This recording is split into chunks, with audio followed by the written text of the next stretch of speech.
باشن، استثناء نداره. حالا یه وقتی امام 12 اگر ظهور کرد اون وقت هم میشه نقد کرد.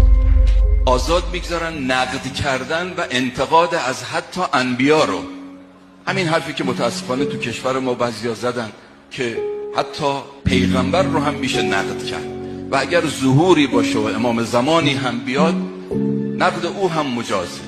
ببینید این حرف، حالا من نمیخوام بگم که دانسته گفته شده یا نادانسته، ولی هر چی که هست این مال فرهنگ دین نیست. این مال همون فرهنگ لیبرال هست که برای مقدسات حریمی قائل نیستند و تعهدی برای اونها حس نمیکنن و تقدس زدایی جزو دستور کارشون هستش.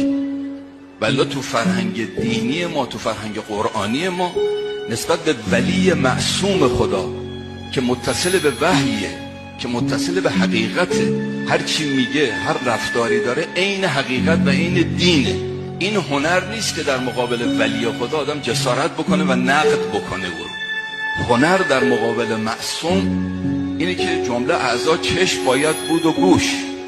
هنر اینه که حرفشو فهمید و تسلیمش بود، نه نقد کرد. هنر تسلیمش بودنه.